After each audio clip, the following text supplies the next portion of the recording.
For Polity in Johannesburg, I'm Darlene Creamer. Authors Ashwin Desai and Goolam Vahed join me to discuss their book, Belonging, A History of Indians in South Africa, a deeply researched book that explores the layered identities, history, and contributions of South Africa's Indian community. Their book traces a journey from migration and indentured labor to belonging and nationhood. Ashwin, most history books date the arrival of first Indians in South Africa to 1860, when indentured laborers began arriving in Port Natal.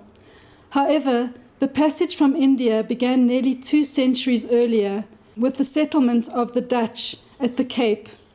Could you speak about this earlier period and how it shaped the broader narrative of belonging? Well, it was remarkable to Goolam and me to think about that among the first 12 slaves that arrived at the Cape of Good Hope was a woman called Angela of Bengal. And she was one of 12 slaves that were beholden to Jan van Riebeck. And in tracing the story of this first woman and her own trajectory, it just opened up a whole vista to us, because she has a daughter called Anna and 2 other children, and finally gets herself freed. And then Anna marries a person called Olaf van der Berg, who buys the house of Simon van der Stel, Cruet Constantia. And so almost in a second generation, the sort of social relations changed. But it also gave us an indication, even at the height of slavery, there were these interactions that were taking place. And a new South Africa was born, despite the divisions of a myriad of people, of bloodlines. And so we build on that through this idea of belonging. One of the things that's positive about the first slaves was that they integrated with a broad identity, a Malay identity, a colored identity, whereas the indentured in 1860 built identity around Indian and Indian consciousness. And so we try and interplay that and show that development. But certainly it was a revelation to us to think about the arrival of Indians in the 17th century rather than in the 19th century. Many indentured Indian laborers who were brought to Natal in the 1800s chose to stay at the end of their contracts and decided not to take up the offer of a free return passage to India. They decided to make South Africa their home. Can you speak to us about what influenced their decisions to stay? Well, you see, approximately 152,000 indentured migrants came to Natal. And one of the terms was that at the end of 5 years, they could re-indenture or remain in a colony, but only be entitled to a passage home after 10 years. So which meant that most of them chose not to re-indenture. And so they established lives usually as market gardeners and hawkers. So having spent 10 years in the colony, they became attached to it. And so, at least 2/3 opted to remain in Natal. And so the reasons for this varied, but one of them was that, they had established new family ties, sometimes were married, had children, and they also had a market garden that they were running. So to leave that and uproot and return was difficult. So that was one factor. Others may not have saved money and felt that they should stay a bit longer until they had sufficient money to make it worth their return. And the longer they stayed, the less likely that became. And another factor was that many of them, once they had spent time living with people from other castes, it became difficult to go back to India and reintegrate into their societies. So if I can just read, there's a very powerful testimony to the RAG Commission by one of the migrants by the name of Ramdeen, who said, "I am going back to India to see my father and brothers and sisters, but here I have eaten with different people and broken my caste. My friends in India will not even eat with me, so I must come back. When I go back, I will ask my mother to cook, but I will tell her what I have done. She will cook and I will eat outside." So then that also made it difficult for them to return. And we do have the story, for example, of Maestri, who goes back to India and then finds that, he could not find any of his relatives and came back to Natal. Ashwin, there were later waves of Indian immigration to South Africa in the 1900s. Could you tell us more about this period of migration? So the migration was fraught with all kinds of blocks and barricades where there was a heightened response from the white settler, from white settlers saying, look, just too many Indians are coming to the country. They came here as indentured laborers. But now there's a new phenomenon. They're arriving as artisans. They're arriving as merchants, and they're going to threaten us in the marketplace. And there's this haunting moment where Gandhi had gone to India and arrived back, and rumor had gone around the city that he had arrived with a whole lot of artisans who would take the jobs of whites, that they've come with diseases. And they were kept for an incredible amount of time outside on the ocean. And then Gandhi finally arrives, as we know, on the harbor, is pursued and about to be beaten and escapes with the help of the wife of the head of police. But it's a cameo that there were other people coming from across the oceans as British Raj embedded itself in India, creating new disruptions of social relations and forcing people off the land. These people were then starting to take opportunities in South Africa, especially in the 1890s, more and more people arriving, the early 1900s. But then the three factors that emerged that we have to keep in mind. The one is indenture stops in 1911. And then Gandhi signs an agreement in 1914 that both Goolam and I, from the present, find it difficult to get our heads around because he agreed that there'd be no more migration from India. In this, he wanted to show Smuts that they weren't going to threaten white hegemony. And they didn't have to keep saying that Indians would flood into the land. But of course, it created incredible tensions, heartache for people, for two reasons. That you could have a wife in India or a son or daughter in India, and then they wouldn't be able to come. And it had to be a long battle. Secondly, those who took advantage of the immigration scheme and wanted to come back to South Africa, as Goolam has pointed out, for all kinds of reasons, were not allowed to come back. And, there's a haunting story of people writing, a Munshi family that we have in a book. The son keeps writing, saying, we're an African family. And it says something about belonging. There's a transition from longing to belonging. When the indentured first came, they longed to return to India, using the Hindu scriptures of exile and making this fabulous return where they will be embraced by people in their own village. But that longing turns to belonging. We're an African family. And you see that. But there's a specter coming all the time that you do not belong. Repatriation. And this is one, in retrospect, hilarious attempt to find some island where they could repatriate in the early 1930s Indians. And a country, Borneo was suggested, and then Brazil. And a lot of jokes used to be in Durban. If we were repatriated to Brazil, at least we would won the Soccer World Cup. So the one racial group in South Africa that was always faced with the idea that they will be thrown out at one go. Ships would arrive and they will be gone somewhere. And this created an intense form of wanting to show we belong. And you see that in the name changes of political organizations, the letters that are written, and the kind of rearguard battles to become citizens in the country of their birth. The book is rich with personal stories and archival discoveries. Could you share one that particularly resonated with you?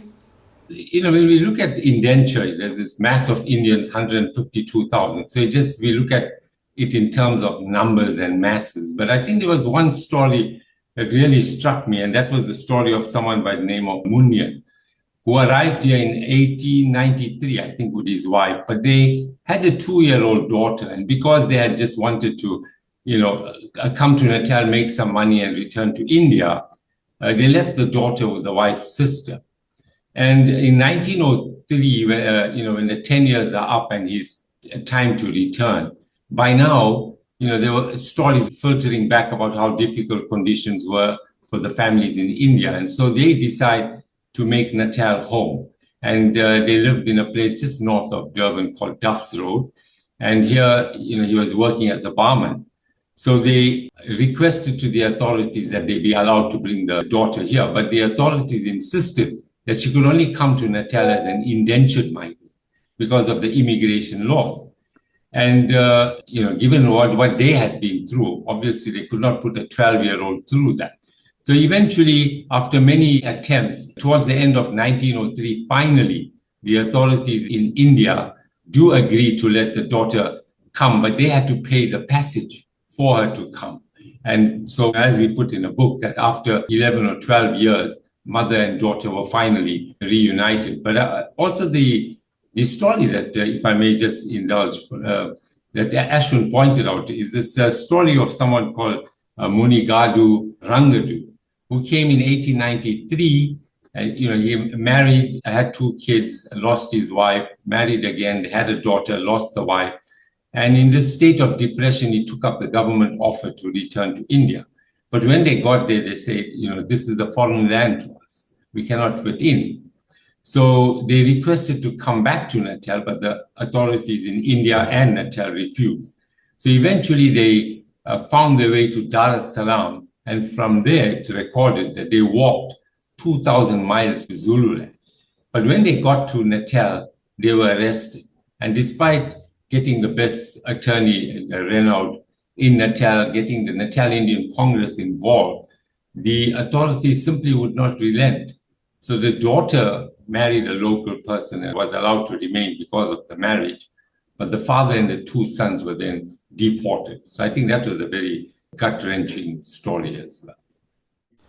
Ashwin, please can you tell us about the epic battle between 2 major figures of the early 20th century, Jan Smuts and Mahatma Gandhi? How did Gandhi's philosophy of satyagraha become the cornerstone of his protest strategy? Well, firstly, Jan Smuts is a fascinating figure in South African history. I think he's been written about, but I think often I get really frustrated because I think they never get to the heart of the man. And, I've read copiously about Jan Smuts, and the overlap between him and Gandhi is quite incredible. Both are lawyers, both were imbued with an English education in many ways, and then Jan Smuts, during the Anglo-Boer War, becomes a famed guerrilla fighter, then signs a peace agreement and tries to sort of rebuild Afrikaner confidence and has the Union of South Africa, which was his dream, but eventually gets seen in right-wing Afrikaner history as the henchman of empire, having sold out Afrikaners and actually faced a civil war from Afrikaners. This is a similar trajectory in many ways to Gandhi, who's imbued with this idea of a British Empire, but equality within British Empire like Jan Smuts. And also is dressed in a suit and is constantly badgering people to think about this great Magna Carta of empire and that Indians should fight for rights within the ambit of empire. And so these 2 people meet. But the difference is Jan Smuts has state power and Gandhi doesn't have an army in terms of guns and ammunition. And this contestation is quite remarkable because Gandhi starts to develop a force that Jan Smuts just could not understand, because Jan Smuts understood, besides philosophy and his legal training, he understood the barrel of the gun and the use of state power to ensure that Afrikaners would have hegemony. And here was a man who called upon the state to take as much action as it could, demanded the state imprison him. Eventually, this battle between the 2 of them, which went back and forth, is encapsulated by Jan Smuts' comment when Gandhi leaves South Africa for the final time. And Jan Smuts, in a way, has all power in South Africa. He says, "The saint has left these shores, may he never return." And so it was a kind of almost like an oxymoron, right? You don't want this man in your country, but you claim him a saint, because he had seen the power of passive resistance. And he had seen the principle of the man who, in 1913, when there was a great strike that Gandhi was leading, he refused to take advantage of the fact that Smuts also faced a strike from the miners and the railway workers, the white miners and railway workers. So it was this contestation of wills, but it was also a contestation of 2 men of empire who still believed in its righteousness. But somehow Jan Smuts was always faced with a contradiction. He knew, besides the kind of racism of the time, he knew that if he granted people who were not white the vote, he would be voted out of power by whites. And it was a step he could never take. And so this is where the division occurred. But once Gandhi goes to India, there's a remarkable correspondence of ideas. And then Smuts writing in 1938, I think it was, about his appreciation of what Gandhi was teaching him. But in the book, we try to cover this kind of contest between people who, in many ways, would change the course of 20th century history. Jan Smuts, both in the First World War and especially in the Second World War, being part of the British War Cabinet, and Gandhi, of course, in being the vanguard in cracking open the jewel in the crown of British Empire, and it would never recover. You also tell the remarkable story of Susunka Papwa Sewgolum, who overcame enormous hurdles to win South Africa's premier golfing title. While he made no overt political statements, his victories against white golfers were seen as a threat to white supremacists, and he was even threatened with imprisonment on Robben Island. Could you talk more about his story? Both Goolam and I want to say to people listening to this, it's important to have, when people write, a certain amount of distance. But these histories that we're writing, and we write many things together and separately, but these histories are written on our fathers and mothers and grandfathers and grandmothers' bodies.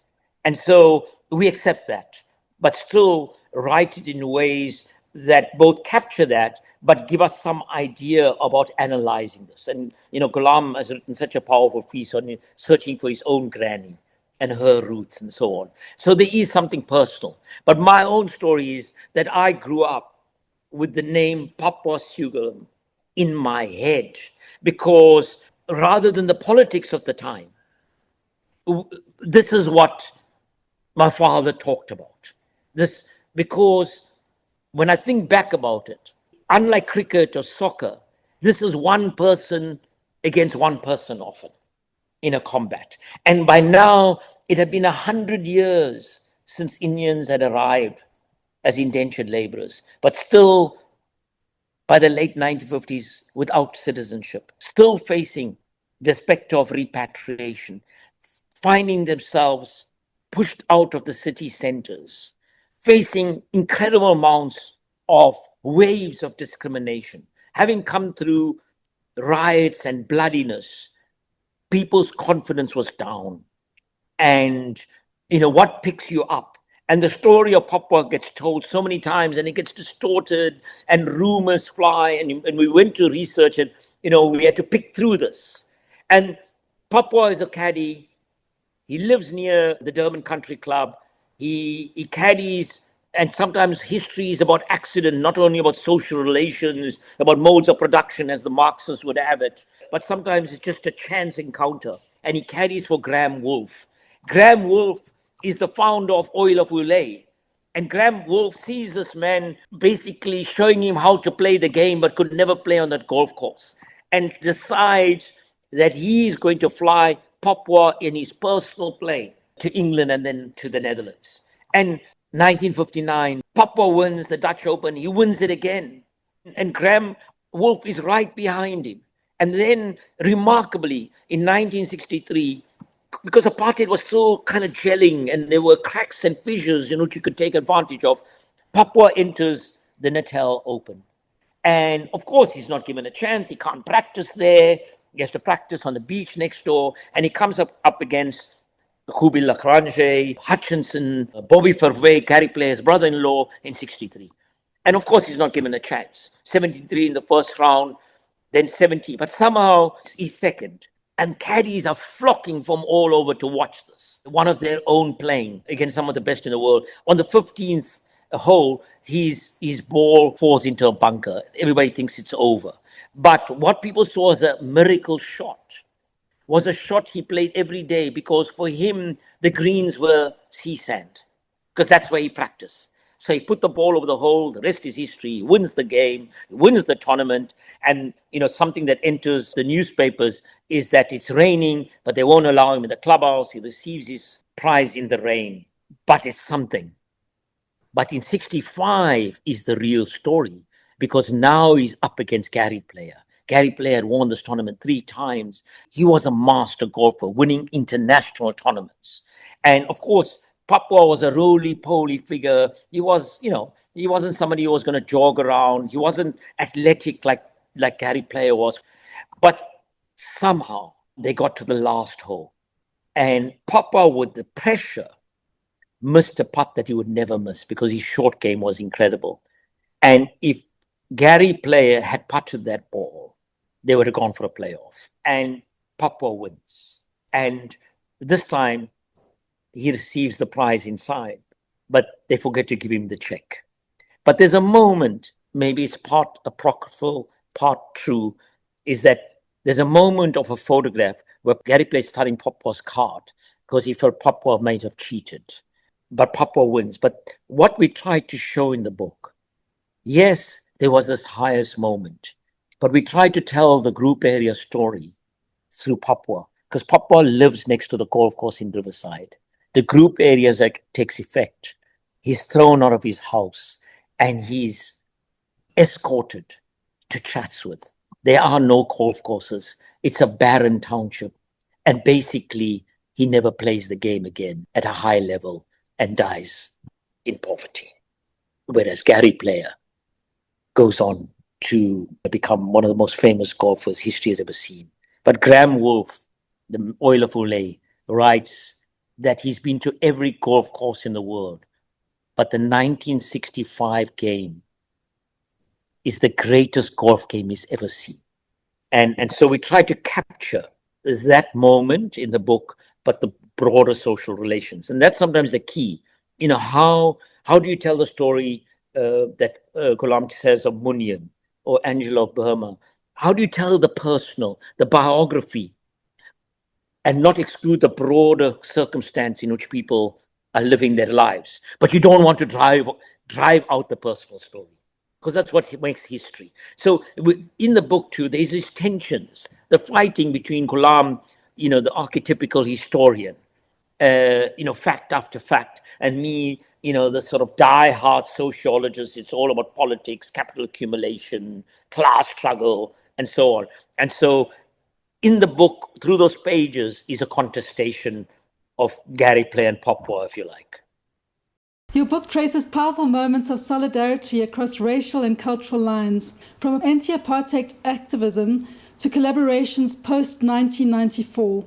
Could you speak about the involvement of Indian South Africans in the struggle against apartheid, and in particular about Ahmed Timol, the Johannesburg school teacher who died in police custody in 1971, a case that continues to echo today? Yeah, so Ahmed Timol's story is actually a much bigger story, because it still resonates with some of the families. For example, the Luturi family, the Biko family, and there are many other families who still want some closure on what happened in detention. So Ahmed Timol, between 1963 and 1990, approximately over 70 prisoners died while in detention. And Ahmed Timol's, on the list, I think, features around number 22. He was a school teacher, as you point out, born in Transvaal. He was teaching in Roodepoort, but he matriculated from the Johannesburg Indian High School, which produced many activists. And amongst his friends were the Pahad brothers, Isup and Aziz, who would both play an important role in the anti-apartheid struggle, as well as in the post-apartheid period as ministers. So when he was teaching in Roodepoort, then he went to England in 1967. He spent a few years teaching there, and he was living with the Pahad brothers.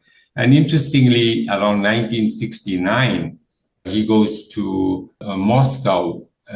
Four of them went to the International Lenin School, and one of the four was Thabo Mbeki, who went there with him, the future president of South Africa. But Timol then returns to South Africa. He takes up his teaching post at Roodepoort, but he is an ANC Umkhonto we see were activists, SACP activists. These were all banned organizations. And so he gets arrested in October 1971, together with a few other people, and it's alleged that he had banned material in his car. He's locked up at the John Foster Square, and 5 days after his arrest, he falls from the 10th floor. So that's where the dispute comes, because the police story, the inquest that was held at the time, ruled that he committed suicide. The family was not happy about this. They didn't believe the story. And, they go and give their side of the story to the TRC, but nothing really comes off this. But fortunately, one of his nephews continues to pursue the matter, because the police story was that, the SACP instruction was that if you're ever arrested, you must try and commit suicide. But the family didn't believe it. So nothing comes of this, but his nephew pursues this matter. And in 2017, George Bezos, who represented the family at the first time, is again present at this case. And this time the judge ruled that his death was due to the torture that he received by the police who interrogated him, because two of them, I think Hans Gloy and Van Nike, they were notorious, and many people testified about the brutal treatment at their hands. But both were dead, so there was nothing you could do. But there was one person who was still alive, Rodriguez, and he was then to be charged for murder and accessory after the fact, because he was not involved in Timol's actual death, but he testified that he saw him jump. So that was seen as a story that he made up. But before the matter could reach its conclusion, Rodriguez himself dies. So I think the bigger story about this is that there are so many people who feel betrayed by the TRC process because they don't feel that sufficient action was taken at that point against the perpetrators of violence against activists. So I think that's an ongoing problem that people have, and I don't see a resolution. But I see, as I pointed out, that even the Luturi family is about the inquest about his death as well. So this is a bigger story within the story of the struggle. And finally, your book is being released at a time when questions of identity, belonging, and migration are once again at the forefront of global debate. What do you hope readers will take away from your book about truly belonging? And how do you think history can help us reimagine belonging in a more inclusive way? You're precisely the question you've asked, because you're right, history influenced by the present. And beyond the global politics, that there's a rise of racial nationalism in South Africa, an exclusive racial nationalism, where how people want to define the nation becomes who you see as a foreigner. And for both Goolam and I, one of the most humbling things and instructive things in writing this book was to understand what happened in the 1950s, that it was the change in which people made around how they thought about what a new South Africa would be. In the belly of this apartheid monster, Albert Luthuli was rethinking nationalism.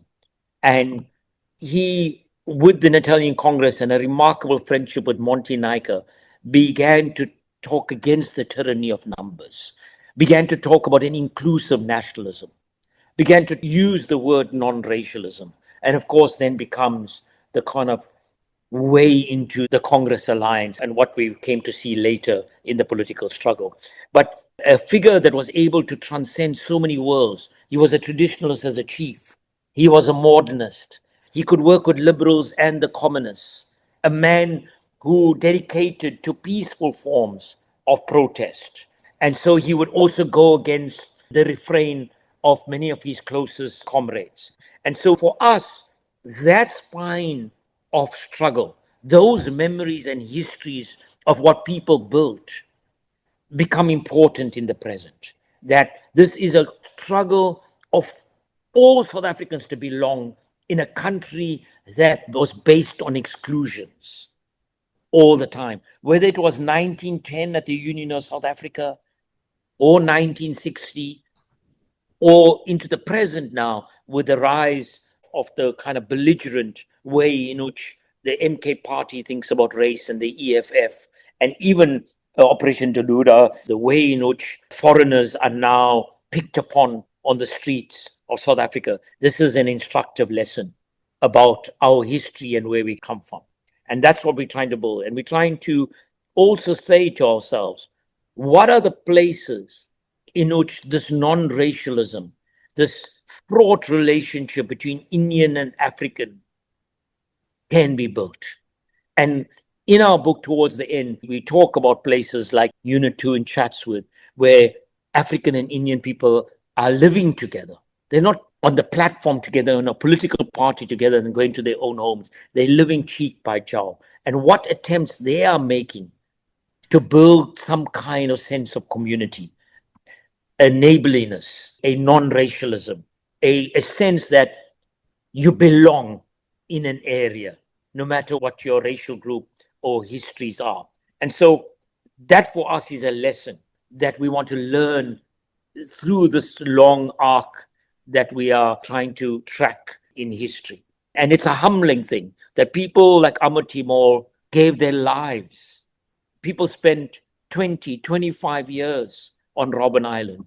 The Black consciousness movement was an attempt to confront the iron cage of apartheid categories and rethink identity. And so a challenge for us, and a challenge we throw out in the book, how long do we still remain inside of apartheid categories? How long do we still apply for a job and have the tick box African, Indian, colored, and white? People understand why you need to have more diversity to redress past grievances. But what do you give up when you have to tick a box that encapsulates supposedly your whole identity? When at this stage of our lives in South Africa, we are so many identities. We grasp in so many ways to different things that race isn't the abiding and singular way in which we relate to each other.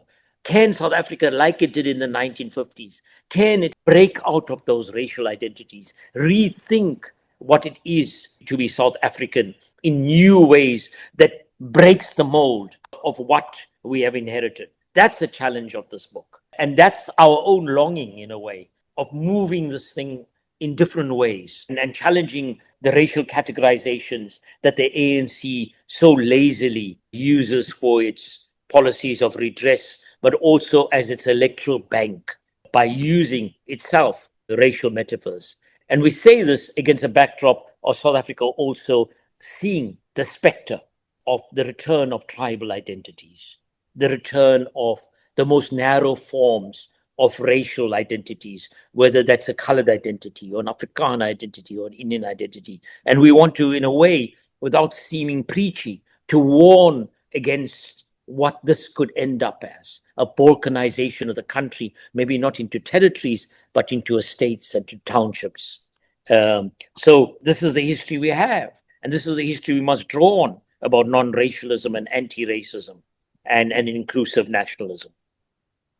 Yeah, if I may just add just 2 points. So one is that, in the last 15 or 20 years, I think India has been reaching out to what it calls its Indian diaspora. And so that's to try to get this, a more global Indian identity. And so many people locally, they do find that attractive, but I don't think that detracts in any way from the sense of belonging to South Africa. And that is the theme running through the book, which is that at every point, despite the attempts at repatriation or, at one point you could not even travel interprovincially, right? But with all of that, people decided very early on that this was going to be home, and they made this home. And I should also add that this assertion of an exclusionary national identity is not something that's confined to South Africa, because now you're seeing it on the rise in the so-called Western democracies, in America, in Western Europe, where, people who don't look like a certain type are not meant to be there. So I think this is a global phenomena that we are facing, and not one that's strictly confined to South Africa. That was Ashwin Desai and Goolam Vahed discussing their book, Belonging, A History of Indian South Africans.